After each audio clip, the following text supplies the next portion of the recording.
ವಿಧವು ಬಸವಣ್ಣನ ಕೃಪೆಯಿಂದ ನನಗೆ ಸಾಧ್ಯವಾಯಿತಾಗಿ ಭಿನ್ನವಿಲ್ಲ ಕಾಣ ಕಲಿದೇವರ ದೇವ.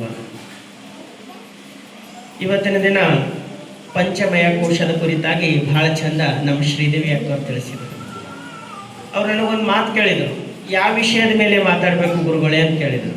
ನಾನು ಅಂದೇ ವಿಷಯ ಕೊಟ್ಟಂದ್ರೆ ಲಿಮಿಟೇಷನ್ ಆಗ್ತದೆ. ನಿಮಗೆ ಯಾವುದು ಹೇಳಬೇಕು ಅನ್ನಿಸ್ತದೋ ಆ ವಿಷಯ ಸ್ವತಂತ್ರವಾಗಿ ಕೊಡ್ತೀವಿ, ತಾವು ಮಾತಾಡ್ರಿ ಅಂದಾಗ ಒಂದು ಹೊಸ ವಿಷಯವನ್ನ ಇಟ್ಟುಕೊಂಡು ನಿಮ್ಮೆಲ್ಲರಿಗೂ ಬಹಳ ಸುಂದರವಾಗಿರ್ತಕ್ಕಂಥ ಜೀವನ ಹೆಂಗೆ ಬದುಕಬೇಕು ಅಂತ ಟ್ರೈನ್ ಮಾಡ್ಯಾರ. ಯಾಕಂದ್ರೆ ಈಗಾಗಲೇ ಅವರು ಮಾಸ್ಟರ್ ಮೈಂಡ್ ಮುಖಾಂತರವಾಗಿ ಎಲ್ಲರಿಗೂ ಟ್ರೈನಿಂಗ್ ಏನು ಕೊಡ್ಲತ್ತಾರ. ಅದೇ ಒಂದು ವಿಚಾರ ಬಹಳ ಸುಂದರವಾಗಿ ತಿಳಿಸ್ಯಾರ. ಅವ್ರಿಗೆ ಒಂದು ಜೋರಾದ ಚಪ್ಪಾಳೆ ಅಂದರೆ ನಾವೆಲ್ಲ ಸಲ್ಲಿಸ್ತೇವೆ. ಬಂಧುಗಳೇ, ಶರಣರ ಜೀವನದ ಕುರಿತಾಗಿ ನಾವು ಮಾತಾಡ್ತಾ ಹೋದೆವಂತಂದ್ರೆ ಈಗಾಗಲೇ ಅಕ್ಕ ಒಂದು ಮಾತು ಹೇಳಿದ್ರು, ನಿಮಗೆ ಏನು ಹೇಳಿದ್ರು ಕೂಡ ಕೇಳಿದ್ದೆ ಅದ ಅನಿಸ್ತದ, ಇದು ವಚನ ನಮ್ಗೆ ಗೊತ್ತದ ಅನಿಸ್ತದ, ಈ ವಚನ ತಿಳ್ಕೊಂಡಿವಿ ಅಂತ ಅನಿಸ್ತಿರ್ತದ ಅಂತಕ್ಕಂಥ ಮಾತು ಹೇಳಿದ್ರು. ಹೌದು, ಯಾಕೆಂದ್ರೆ ಜೀವನನೇ ಇದರ ಜೊತೆಗೆ ಬಂದಿರ್ತಕ್ಕಂಥದ್ದ. ಪ್ರತಿಯೊಂದು ವಚನಗಳು ಅಕ್ಕರು ಬಿಡಿಸ್ತಾ ಬಿಡಿಸ್ತಾ ಬಿಡಿಸ್ತಾ ಎಲ್ಲವನ್ನ ನಮ್ಮ ಮನದಟ್ಟು ಮಾಡಿಕೊಟ್ಟಿರ್ತಕ್ಕಂಥದ್ದು ನಮಗೆಲ್ಲರಿಗೂ ನೆನಪದ. ಆದರೂ ಕೂಡ ನಾವು ಮರಿತಾ ಇರ್ತೇವೆ. ಹಂಗೆ ಮರಿತಿರ್ತೇವೆ, ಬೆಳಗಾಗಿ ಎಲ್ಲ ಮನೆಯೆಲ್ಲ ಕ್ಲೀನ್ ಮಾಡಿ ಸ್ವಚ್ಛ ಮಾಡಿ ಎಲ್ಲೆಲ್ಲೇ ಕಸ ಬಿಡ್ಲಾರ್ದಂಗ ಎಲ್ಲ ಸ್ವಚ್ಛ ಮಾಡಿಟ್ಟು ಒಂದು 2 ದಿನ ಊರಿಗೆ ಹೋಗಿ ವಾಪಸ್ ಬರ್ರಿ, ಮತ್ತೇನಾಯ್ತದ?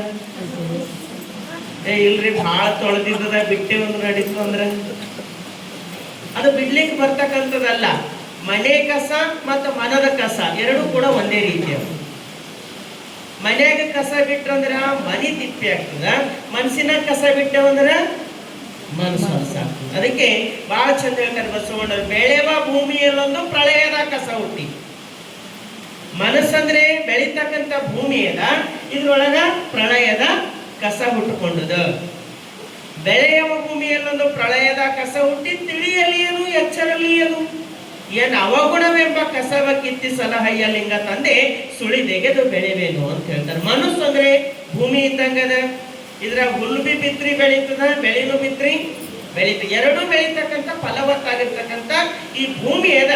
ತಿಳಿದೋ ತಿಳಿಲಾರ್ದೇನೋ ಹುಲ್ಲು ಬೆಳೆಸ್ಕೊಳ್ತಕ್ಕಂಥ ಸಮಾಜಕ್ಕೆ ಅಕ್ಕನವ್ರಂತವ್ರು ಬಂದು ಬೀಜವನ್ನ ಬಿತ್ತಿ ನಮ್ಮ ಈ ಒಂದು ಮನಸ್ಸಂತಕ್ಕಂಥ ಭೂಮಿ ಒಳಗ ಬೆಳೆ ಅಂತಕ್ಕಂಥದ್ದು ಬಿತ್ತಿರಲ್ಲ, ಅದೇ ನಿಜವಾದ ನೋಡಿದ್ರೆ ಅದು ಬೆಳೆಸ್ಕೊಂಡು ಹೋಗಬೇಕಾಗ್ಯದ.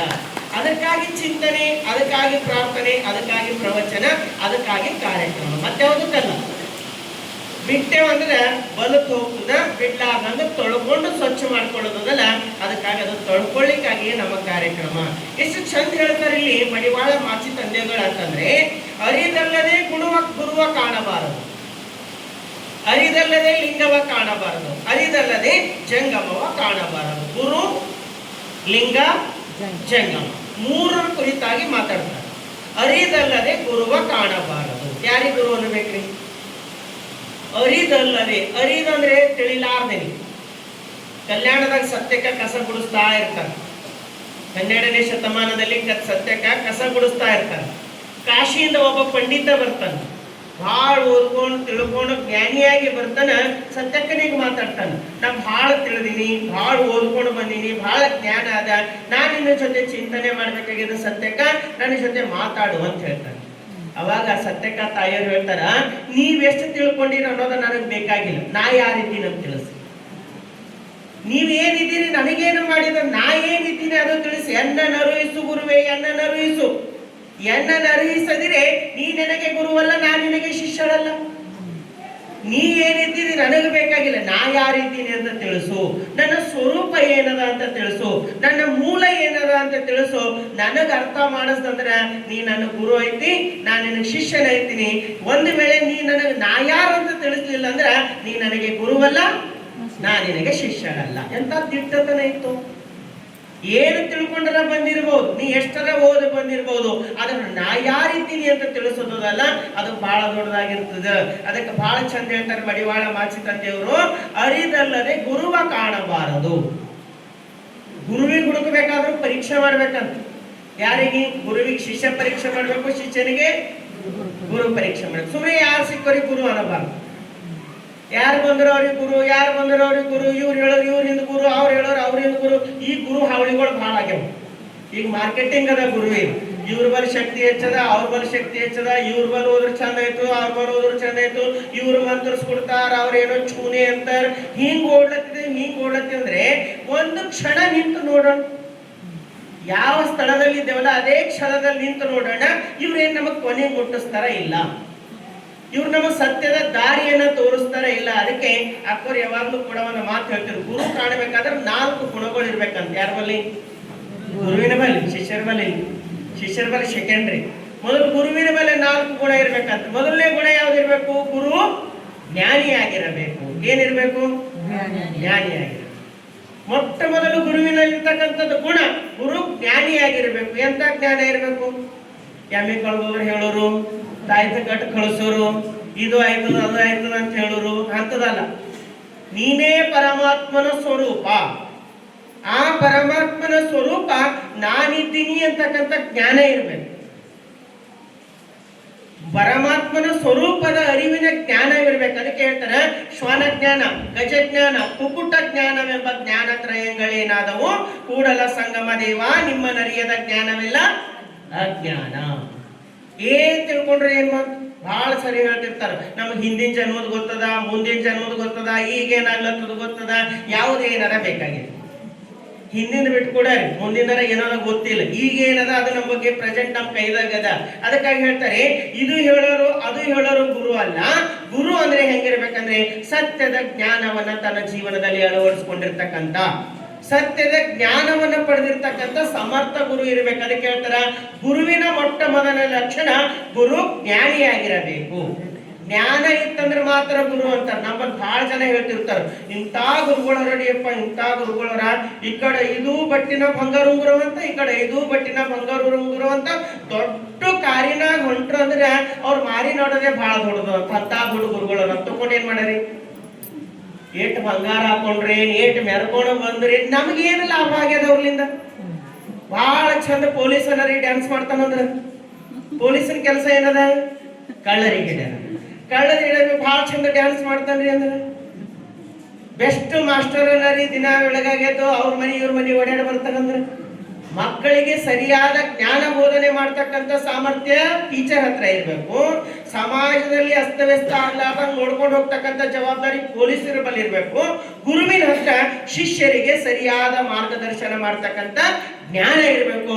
ಅಂದಾಗ ಮಾತ್ರ ಅವ ಗುರು ಅನಿಸ್ಕೊಳ್ತಾನ, ಇಲ್ಲಾಂದ್ರೆ ಅವ ಗುರು ಅನಿಸ್ಕೊಳ್ಳೋದು ಜ್ಞಾನ ಅನಿಸ್ಕೊಳ್ತಾನ. ಅದಕ್ಕೆ ಯಾವಾಗ್ಲೂ ಕೂಡ ಗುರುವಿಗೆ ಪರೀಕ್ಷೆ ಮಾಡ್ಬೇಕಾದ್ರೆ ಅವ ಪರಿಪೂರ್ಣ ಜ್ಞಾನಿ ಅದನ್ನ ಇಲ್ಲ ಅಂತ ನೋಡ್ಬೇಕಂತ. ಹೆಂಗ್ ನೋಡ್ಬೇಕು? ತುಂಬಿದ ಕೊಡ ತಲೆ ಮೇಲೆ ಇಟ್ಕೊಂಡು ಹೋಗ್ರಿ, ಆರಾಮಾಗಿ ಹೋಯ್ತೀರಿ. ಅರ್ಧ ತುಂಬಿದ ಖಾಲಿ ಕೊಡ ತಲೆ ಮೇಲೆ ಇಟ್ಕೊಂಡು ಹೋಗ್ರಿ, ಆಗ್ಲೂ ಆರಾಮಾಗಿ ಹೋಯ್ತ್ರಿ. ಈ ಅರ್ಧ ಮರ್ಧ ತುಂಬಿದ ಕೊಡ ತಲೆ ಮೇಲೆ ಇಟ್ಕೊಂಡು ಹೋಗ್ರಿ, ಏನ್ ಮಾಡ್ತದ? ಅಳಿಗಡೋದು, ಎತ್ಕೊಂಡವ್ರಿಗೆ ಅಳಿಗಡಿಸ್ತದ. ಅದು ಬರೀ ಅಳಿಗಡ್ರೆ ಬಹಳ ಚಂದ ಇತ್ತು, ಯಾರು ಎತ್ಕೊಂಡ್ರ ಅವ್ರಿಗೂ ಅಳಿಗಡಿಸ್ತದ.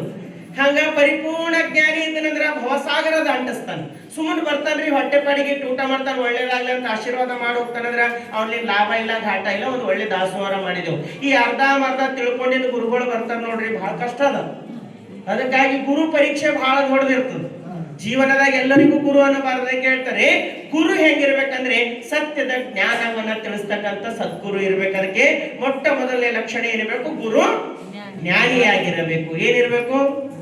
ಜ್ಞಾನಿಯಾಗಿರ್ಬೇಕು. ಎರಡನೇ ಲಕ್ಷಣ ಹೇಳ್ತಾರ, ಬರೀ ಜ್ಞಾನ ಇದ್ರೆ ನಡೆಯಲ್ಲ. ಎರಡನೇದು ಹೇಳ್ತಾರ, ಗುರು ಅನುಭಾವಿಯಾಗಿರಬೇಕು. ಬರೀ ಜ್ಞಾನ ತಿಳ್ಕೊಂಡ್ರೆ ಮಾತ್ರ ಸರಿ ಅಲ್ಲ. ಇವತ್ತು ಜ್ಞಾನದ ಏನು ಕೊರತೆ ಇಲ್ಲ, ಪ್ರತಿಯೊಬ್ಬರ ಹತ್ರ ಜ್ಞಾನ ಅದ. ಒಂದು ಸಿಗರೇಟ್ ಡಬ್ಬಿ ಕೈದಾಗ ಹಿಡ್ಕೊಂಡ್ರು ಅಂದ್ರೆ ಇದು ಸೇದದ್ರಲ್ಲಿ ಏನಾಯ್ತು ಅಂತ ಜ್ಞಾನ ಅದರ ಇಲ್ಲ.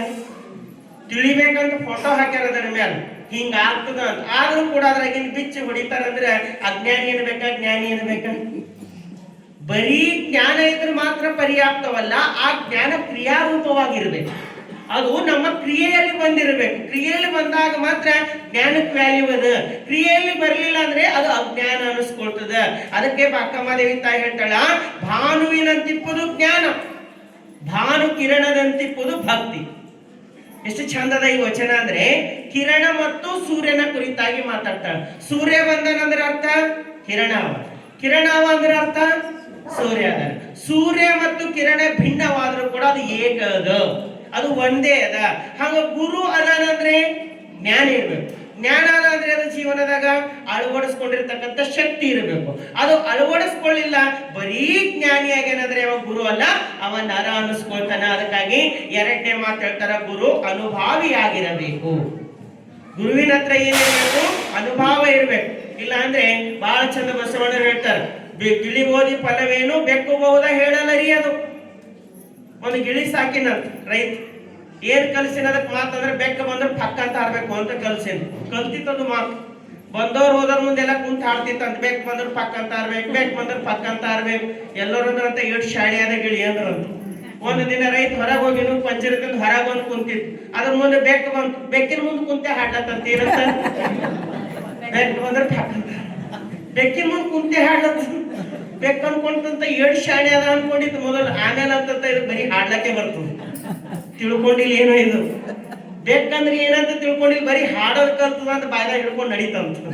ಹಂಗ ಬರೀ ಜ್ಞಾನ ಪರ್ಯಾಪ್ತವಲ್ಲ, ಜ್ಞಾನ ಅನುಭವಕ್ಕೆ ಬಂದಿರತಕ್ಕಂಥದ್ದಾಗಿರ್ಬೇಕು.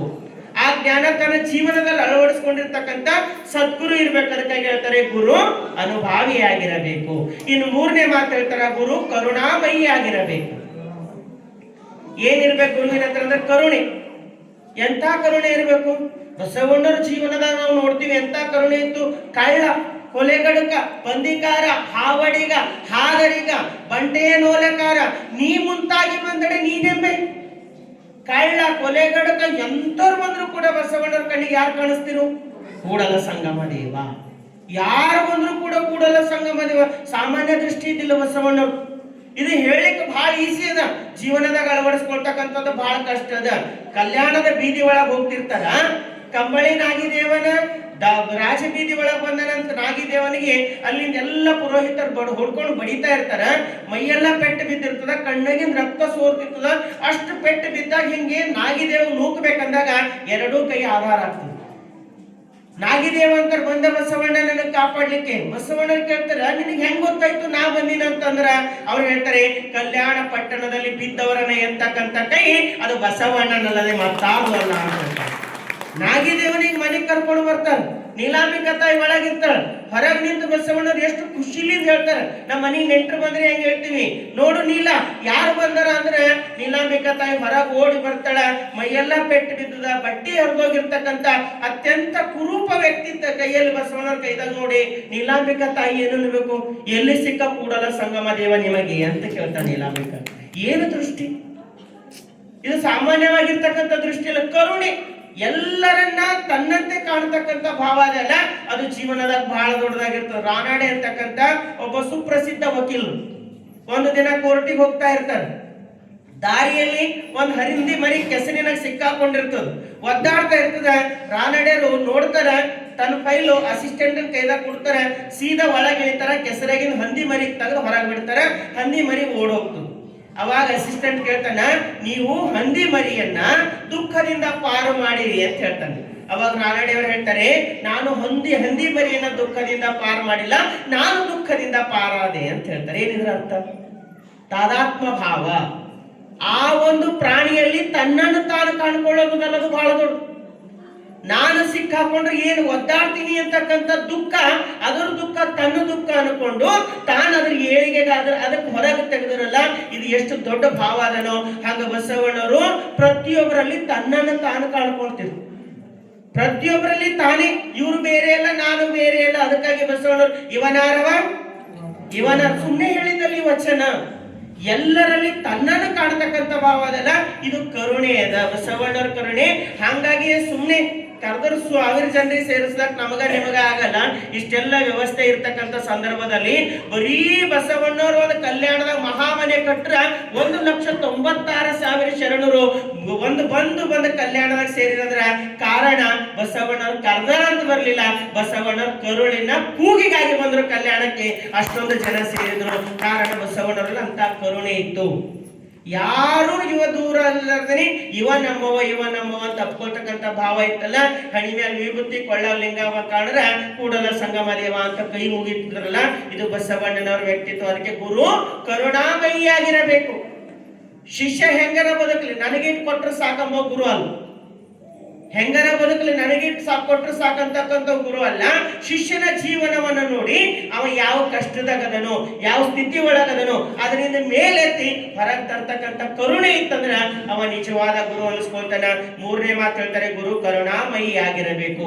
ಇನ್ನು ನಾಲ್ಕನೇ ಮಾತು, ಗುರು ಬೋಧನೆ ಕಲೆಯನ್ನ ಹೊಂದಿರಬೇಕು. ಬೆಸ್ಟ್ ಟೀಚರ್ ಅಂತ ಯಾರಿಗಂತೇವಿ? ಬಹಳ ಡಿಗ್ರಿ ತಗೊಂಡವರಿಗೆ ಅಂದಲ್ಲ, ಯಾರಿಗಂತೇವು? ತಿಳಿಯುವ ಭಾಷೆಯಲ್ಲಿ ಪಾಠ ಮಾಡ್ತಕ್ಕಂಥ, ತಿಳಿಯುವವರಿಗೆ ತಿಳಿಯುವ ಭಾಷೆಯಲ್ಲಿ ಜ್ಞಾನ ಬೋಧನೆ ಮಾಡೋದಲ್ಲ, ಅದು ಬಹಳ ದೊಡ್ಡದು. ಅದಕ್ಕೆ ಬೆಸ್ಟ್ ಟೀಚರ್ ಅನಿಸ್ಕೊಳ್ತಾನೆ. ಹಾಗೆ ಗುರು ಅಂತ ಯಾರು ಅನಿಸ್ಕೊಳ್ತಾರಂದ್ರೆ, ಯಾರು ಯಾವ ಮಟ್ಟದಲ್ಲಿ ನಿಂತಾರೋ ಅದೇ ಮಟ್ಟದಿಂದ ಮೇಲೆ ಎತ್ತದಲ್ಲ, ಅದು ನಿಜವಾದ ಬೋಧನೆ ಕಲೆ ಅದ. ಆ ಮಟ್ಟದಿಂದ ಎತ್ತಿ ಮ್ಯಾಲ ಒಯ್ಯದಲ್ಲ, ಅದು ಬಹಳ ದೊಡ್ಡದದ. LKG ಹುಡುಗರು ಬಲ್ ಹೋಗಿ PhD ಬುಕ್ ತರ್ಕೊಂಡು ನಿಂತಾರ. ಏನಂತ ಹುಡುಗರು ಬಹಳ ಚಂದ ಮಾಡ್ಯಾರಿ, ಅದ್ರಲ್ಲಿ ನಾವು ಸರಿ ಜನ ಕಮ್ ತಿಳಿಲತ್ತದ ಅಂತವ್ರು, ಸ್ವಲ್ಪ ಕಡಿಮೆ ತಿಳಿಯತ್ತದ, ಯಾಕಂದ್ರೆ ಏನ್ ಹೇಳ್ಬೇಕಂತ ಗೊತ್ತಾಗಲ್ಲ ಅಂತ ಹುಡುಗರು ಮಾತಾಡ್ತಾರೆ. ಹಾಗ ತಿಳಿಯುವವರಿಗೆ ತಿಳಿಯುವ ಭಾಷೆಯಲ್ಲಿ ಜ್ಞಾನ ಬೋಧನೆ ಮಾಡೋದಲ್ಲ, ಅದು ಬಹಳ ದೊಡ್ಡದು. ಅದಕ್ಕೆ ಬಸವಣ್ಣವ್ರ ವಚನ ನೋಡ್ಬೇಕು, ಎಷ್ಟು ಸರಳ ಸರಳ ಸರಳ ಭಾಷೆದಾಗ ಬರ್ದಿಟ್ಟಾರಂದ್ರ, ಓಡೆತ್ತ ಬಲ್ಲುದು ಅವಲಕ್ಕಿಯ ಸವಿಯ ಅಂತ ಹೇಳ್ತಾರೆ. ಓಡಂದ್ರೆ ಏನು? ಸೌಟ್. ಸೌಟ್ ಎದ್ರಾಗ ಅಡ್ಡಾಡ್ತದ? ಖಾರ ಉಪ್ಪು ಎಲ್ಲದ್ರಾಗ ಅಡ್ಡಾಡ್ತದ. ರುಚಿ ಕೈಗೆ ಗೊತ್ತಾಗ್ತದೇನು? ಮನೆಗಿದ್ದವ್ರು ಯಾಕೋ ಹುಳಿ ಮಾಡಿರಿ ಬ್ಯಾಳಿ ಅದ, ನನಗೇನ್ ಕೇಳತ್ತೀರಿ, ಸೌಟಿಗೆ ಕೇಳಂತ ಯಾರ ಅಂದಿದ್ದೇವೆ ನಾವು? ಹಂಗ ಬಸವಣ್ಣರ ವ್ಯಕ್ತಿತ್ವ ಹೆಂಗಿತ್ತಂತಂದ್ರೆ, ನಮ್ಮನ್ನ ಯಾವ ಮಟ್ಟದಿಂದ ತಿಳಿತದೋ ಅವ್ರ ವಚನದಾಗ ಅತ್ಯಂತ ಸರಳ, ಕುಂಡಲಿಗೆ ಒಂದೊಂದು ಕೀಡಿಗೆ ತಂದು ತನ್ನಂತೆ ಮಾಡಿತ್ತಲ್ಲ ನೋಡಿ ನಂಬ ಮಾನವ. ಒಂದು ಹುಳ ಬಂತು, ಹುಳುಕ್ ತಂತು, ಮನಿ ಕಟ್ತು, ಅದ್ರಾಗಿಟ್ಟು ಅದು ತನ್ನಂಗ ಮಾಡ್ಕೊತು. ಕೂಡಲ ಸಂಗನ ಶರಣರು ಇದಕ್ಕಿಂತ ಕಿರುಕುಳವೇ ಮಾನವ? ಶರಣರ ಮಾತಂದ್ರೆ ಇದಕ್ಕಿಂತ ಕಡಿಮದ ಏನು ಅಂತ ತಿಳಿಸೋದಲ್ಲ, ಇದು ಬಸವಣ್ಣರು ತಿಳಿಸುವ ಪರಿ. ಅದಕ್ಕಾಗಿ ವಚನಗಳು ಅತ್ಯಂತ ಸರಳವಾಗಿ ನಮ್ಮ ಮನ ಯಾಕೆ ಮುಟ್ತಾವಂದ್ರೆ, ನಮ್ಮ ಸುತ್ತಮುತ್ತ ಇರ್ತಕ್ಕಂಥ ಉದಾಹರಣೆ ಕೊಟ್ಟು ಬಸವಣ್ಣರು ವಚನ ಗಹನವಾಗಿರ್ತಕ್ಕಂಥ ತತ್ವದೆಡೆಗೆ ಕರ್ಕೊಂಡು ಹೋಗ್ತಾರಲ್ಲ, ಇದು ಬಸವಣ್ಣನವರ ಬೋಧನೆ ಕಲೆ ಅಂತ ಹೇಳ್ತಾರೆ. ಅದು ಗುರು ಜ್ಞಾನಿಯಾಗಿರಬೇಕು, ಅನುಭಾವಿಯಾಗಿರಬೇಕು, ಕರುಣಾಮಯಿಯಾಗಿರಬೇಕು, ಬೋಧನೆ ಕಲೆಯನ್ನ ಹೊಂದಿರಬೇಕು. ಇವು 4 ಲಕ್ಷಣ ಇರ್ತಕ್ಕಂಥವನು ಗುರು ಇದ್ದನಂದ್ರ ಅವ ಪರಿಪೂರ್ಣ ಗುರು. ಇಲ್ಲ ಅಂದ್ರೆ ಕಾಟ್ ಮೈನಸ್. ಇದು ಬ್ಯಾಡ. ನಮಗ್ ಮತ್ತೊಂದು ಹುಡುಕ ಯಾವ್ದು ನಮಗಲ್ಲಿ ಒಯ್ದು ಹಚ್ಚದ, ಯಾವ್ದು ಸತ್ಯದ ದಾರಿ. ಅದಕ್ಕೆ ಯಾವಾಗ್ಲೂ ಕೂಡ ಈ ಮಣಗಿನ ಎಲಿ ಹಂಗ ಆಗ್ಬಾರ್ದು. ಗಾಳಿ ಆ ಕಡೆ ಬಂತ ಆ ಕಡೆ ಹಾರ್ಬಾರ್ದು. 4 ಮಂದಿ ಹಿಂಗಲತ್ತರಿ ಇವ್ರದೇ ಖರೆ ಅದ, 4 ಮಂದಿ ಹ್ಯಾಂಗಲತ್ತರಿ ಅವ್ರದೇ ಖರೆ ಅದ, ಇವ್ರಂದ್ರೆ ಇವ್ರಿಂದ ಓಡೋದ, ಅವ್ರಂದ್ರೆ ಅವ್ರಿಂದ ಓಡೋದ. ಅವ ನಿಜವಾದ ಭಕ್ತಿ ಹೆಂಗಿರ್ಬೇಕು? ಏನೇ ಬರ್ಲಿ ನಾನು ನಿನ್ ಜೊತೆ ಇದ್ದೀನಿ, ಎಂತ ಸ್ಥಿತಿನೇ ಬರ್ಲಿ, ಪ್ರಾಣ ಹೋದ್ರು ಕೂಡ ಪ್ರಾಣವಹ ಭಕ್ತಿಯಲ್ಲಿ ನೀನಿಯೇ, ಇಲ್ಲದಲ್ಲಿ ನೀನಿಲ್ಲ ಕೂಡಲ ಸಂಗಮ ದೇವ. ಎಲ್ಲಿ ಪ್ರಾಣವಹ ಭಕ್ತಿ ಅದನೋ ಅಲ್ಲಿಯೇ ಶಕ್ತಿ ಅದ, ಅಲ್ಲಿಯೇ ಪರಿವರ್ತನೆ ಅದ. ಅದಕ್ಕಾಗಿ ಹೇಳ್ತಾರೆ, ಈ 4 ಲಕ್ಷಣ ಇರ್ತಕ್ಕಂಥ ಗುರು ಸಿಕ್ಕುನಂದ್ರೆ ಜೀವನ ಎತ್ತರಕ್ಕೆ ಹೋಗ್ತದೆ. ಅರಿವದಲ್ಲದೆ ಗುರುವ ಕಾಣಬಾರದು, ಅರಿದಲ್ಲದೆ ಲಿಂಗವ ಕಾಣಬಾರದು. ದೇವರ ಸ್ವರೂಪದ ಜ್ಞಾನವಿರ್ಲಾರ್ದೇನೆ ಬಳಲ್ತಕ್ಕಂಥ ಮನುಕುಲಕ್ಕೆ ಬಸವಣ್ಣನವರು ಅತ್ಯಂತ ಸರಳ ರೂಪವಾಗಿರ್ತಕ್ಕಂಥ ಇಷ್ಟಲಿಂಗ ಕೊಟ್ಟರು. ಯಾಕಂದ್ರೆ ಇವ ನಿನ್ನ ಸ್ವರೂಪ, ಇವ ನೀನ್ ಎದೆ ಮೇಲಿದ್ದ ನಾನು ಹುಡ್ಕೊಂಡು ಹೋಗಬೇಕಾಗಿಲ್ಲ, ನಿನ್ ಜೊತೆಗೆ ಇರ್ತಾನಂತ ಸತ್ಯದ ಜ್ಞಾನವನ್ನ ಕೊಟ್ಟರು. ಅದ್ರ ಸತ್ಯವನ್ನ ತಿಳ್ಕೊಂಡು ನಾವು ಲಿಂಗ ಹಾಕೊಂಡ್ರೆ ಭಕ್ತಿ ಬರ್ತದ. ಇಲ್ಲ ಅಂದ್ರ ಆಡಿನ ಕೊಳ್ಳಾಗದ ಇರ್ತಾವ ನೋಡ್ರಿ, ಏನು 2 ಮೊಲೆ ಇರ್ತಾವ ನೋಡ್ರಿ, ಅದು ಏನು ಉಪಯೋಗದ? ಸುಮ್ಮನೆ ಹಿಂಗ ಹಿಂಗ ಹಿಂಗ ಅಲ್ಲಾಡ್ತಿರ್ತಾವ, ಏನು ಕೆಲ್ಸಕ್ಕೆ ಬರ್ಲು. ಹಂಗ ತಿಳ್ಕೊಳ್ಳಾದ್ರೆ ಹಾಕೊಂಡ್ ಅಡ್ಡಾಡ್ದೇವ ಅಂದ್ರ ನಮ್ ಕೊಳ್ಳಾಗಿ 2 ಬಂದಾವ ಅಂತ ತಿಳ್ಕೊಬೇಕೇನು? ಸತ್ಯದ ಜ್ಞಾನವನ್ನ ತಿಳ್ಕೊಂಡದಕ್ಕೆ ಅರಿದಲ್ಲದೆ ಲಿಂಗವ ಕಾಣಬಾರದು, ಅರಿದಲ್ಲದೆ ಜಂಗಮವ ಕಾಣಬಾರದು. ಜಂಗಮ ಅಂದ್ರೆ ಪರಮಾತ್ಮನ ಸ್ವರೂಪ, ಅಲ್ಲಿ ದಾಸೋಹ ಮಾಡೋದು ಪರಮಾತ್ಮನಿಗೆ ಮುಟ್ಟುತ್ತದೆ ಅಂತ ಜ್ಞಾನ ಇದ್ದು ಎಲ್ಲೆಲ್ಲೋ ಹೋಗು ಮಾಡೋದಲ್ಲ, ಸತ್ಪಾತ್ರಕ್ಕೆ ಈವೋದಲ್ಲ, ಅದು ಅರಿತ ಮಾಡ್ತಕ್ಕಂಥ ಭಕ್ತಿ. ಇಂತಿ ತ್ರಿವಿಧವು ಬಸವಣ್ಣನ ಕೃಪೆಯಿಂದ ನನಗೆ ಸಾಧ್ಯವಾಯಿತಾಗಿ ಬಿಲ್ಲವಿಲ್ಲ ಕಾಣ ಕಲಿದೇವರ ದೇವ. ಇವೆಲ್ಲವೂ ಕೂಡ ಬಸವಣ್ಣನವರ ಕರುಣೆಯಿಂದ ನನಗೆ ಸಿಕ್ಕದ. ಅದಕ್ಕಾಗಿ ಬಸವಣ್ಣ ಬೇರೆ ಅಲ್ಲ, ಪರಮಾತ್ಮ ಬೇರೆ ಅಲ್ಲ, ಅವನ ಸ್ವರೂಪನೇ ಬಸವಣ್ಣ ಅಂತಕ್ಕಂಥ ಮಾತು ಇಲ್ಲಿ ಮಡಿವಾಳ ಮಾಚಿ ತಂದೆಯವರು ತಿಳಿಸ್ತಾರ. ಅದಕ್ಕೆ ಅಂತ ಒಂದು ಭಕ್ತಿ, ಅಂತ ಒಂದು ಶಕ್ತಿ ನಮ್ಮೆಲ್ಲರೊಳಗಿತ್ತು ಅಂದ್ರ ನಮಗೂ ಕೂಡ ಪರಮಾತ್ಮ ಸಿಗೋದು ಬಹಳ ದೊಡ್ಡದಲ್ಲ. ಅದು ಸಿಗಬೇಕಂತಾನೆ ಇಂಥ ಶರಣ ಸಂಗಮ ಪ್ರತಿ ತಿಂಗಳು 1ನೇ ತಾರೀಕು ಸಾಯಂಕಾಲ 6 ಗಂಟೆಗೆ ಸಾಮೂಹಿಕ ಇಷ್ಟಲಿಂಗ ಪೂಜೆ ಯಾಕೆ ಮಾಡ್ತೇವೆ ಅಂದ್ರ, ಇಲ್ಲಿ ಜ್ಞಾನ ತಗೋಬೇಕು, ಅಲ್ಲಿ ಅನುಭವ ತಗೋಬೇಕು. ಬರೀ ಜ್ಞಾನ ಆನಂದ ಕೊಡಲ್ಲ. ಈ ಜ್ಞಾನ ಅನುಭವಕ್ಕೆ ಬರಬೇಕಂತಂದ್ರ 23 ಶರಣ ಸಂಗಮ, 1ನೇ ತಾರೀಕಿಗೆ ಶಿವಯೋಗ, ಇವೆರಡರ ಸಂಬಂಧ ನಮಗ್ ಮುಂದಕ್ಕೆ ಹೋಯ್ತದ ಅಂತಕ್ಕಂಥ ದೃಷ್ಟಿ ಇಟ್ಕೊಂಡು ಶಿವಯೋಗ ಸಾಧಕರ ಕೂಟ ಕೂಡ ಮಾಡ್ತಾ ಬರ್ತಾ ಇದ್ದೀವಿ. ನಿಜವಾಗ್ಲೂ ಇವತ್ತಿನ ದಿನ ಬಹಳ ಸಂತೋಷ. ನಾ ಶ್ರೀದೇವ್ ಅಕ್ಕಗ ಒಂದು ಮಾತು ಅಂದಿದ್ದ. ಅಕ್ಕರಿದ್ದಾಗ ನಾವು ಗೋರ್ಟದಾಗ ಒಂದು ಕಾರ್ಯಕ್ರಮ ಮಾಡಿ ಅಲ್ಲಿ ಅಕ್ಕಗ್ ಮಾತಾಡ್ಲಿಕ್ಕೆ ಕರ್ಸಿದೆವು. ಇವ್ರು ಬರ್ಬೇಕಾದ್ರೆ ಸುಮ್ಮನೆ ಬಂದಿಲ್ಲ, ಅಕ್ಕರಿಗೆ ಒಂದು ಕ್ಯಾಪ್ ತಗೊಂಡು ಬಂದಿರು. ಭಾಳ ಚಂದ ಉಣಲ್ ಕ್ಯಾಪ್ ತಗೊಂಡು ಬಂದಿದ್ರು. ಅದು ಅಕ್ಕವ್ರ ಕ್ಯಾಪ್ ಹಚ್ಕೊಂಡಾಗ ಯಾವಾಗ್ಲೂ ಭಾಳ ಚಳಿ ಆದಾಗ ಮ್ಯಾಲ ಕುಂತಾಗ ಹಚ್ಕೋಬೇಕಾದಾಗ ಹೇಳ್ತಿದ್ರು, ಅದು ಇದು ಶ್ರೀದೇವಿ ಕೊಟ್ಟಿದ್ದು ನೋಡಿ ಗೋರ್ಟದಾಗ ಕೊಟ್ಟು. 2-3 ಸಾರಿ ಅದನ್ನ ಎನಿಸಿದ್ರು, ಇದು ಶ್ರೀದೇವಿ ಕೊಟ್ಟಿದ್ದ ಗೋರ್ಟ ಕಾರ್ಯಕ್ರಮ ಬಂದಾಗ. ಎಲ್ಲರೂ ಶಾತ್ ಅಂದ್ರೆ ಅಕ್ಕ ಭಾಳ ಚಂದ ಒಂದು ಟೋಪಿ ತಗೊಂಡು ಬಂದಿದ್ರು. ಅಂದ್ರೆ ಭಾಳ ಕಳಕಳಿ ಅಕ್ಕರ ಬಗ್ಗೆ. ಅವ್ರು ಹೇಳಿರ್ತಕ್ಕಂಥ ಮಾತು ಸುಮ್ಮನಲ್ಲ. ಅವ್ರ ಜೀವನದಾಗ ಎಂತ ನೋವು ಬಂದ್ರು ಕೂಡ ಅವತ್ತು ಅಕ್ಕರ್ ಇದ್ದಾಗ ಒಂದು ಮಾತು ಹೇಳ್ತಾರೆ, ಅಕ್ಕರೆ ನಾವು ನಿಮ್ ಸಮೀಪ ಅತಿ ಹೆಚ್ಚು ಬರ್ಲಿಕ್ಕಿಲ್ಲ, ನಾ ಬಹಳ ದೂರ ಇರ್ಬೋದು, ಆದ್ರೆ ನಾ ಇವತ್ತಿಷ್ಟು ಎತ್ತರಕ್ಕೆ ಬರ್ಲಿಕ್ಕೆ ಯಾರ ಶಕ್ತಿ ಅಂದ್ರೆ ನಿಮ್ಮದೇ ಶಕ್ತಿ ಕಾರಣ ಅಂತ ಅವತ್ತು ಅಕ್ಕರ ಎದುರಿಗೆ ಅವರು ಮಾತಾಡಿದ್ರು. ಇವತ್ತಿಗೂ ಕೂಡ ಅಷ್ಟೇ ಕಳಕಳಿ ಭಕ್ತಿ ಇಟ್ಕೊಂಡಿರ್ತಕ್ಕಂಥ ಅಕ್ಕ ತನ್ನ ಜೀವನದಾಗ ಏನು ತೊಡರು ಬಂದ್ರು ಕೂಡ ಅಕ್ಕರು ನಮ್ಮ ಜೊತೆಗೆ ಅದರನ್ನೋ ಭಾವ ಅದಲ್ಲ, ಅದು ನಿಜವಾಗ್ಲೂ ಬಹಳ ದೊಡ್ಡ. ನಮಗೂ ಕೂಡ ನಮಗೆ ಯಾವತ್ತೂ ಆ ಭಾವನೆನೇ ಅನಿಸ್ಲಿಲ್ಲ.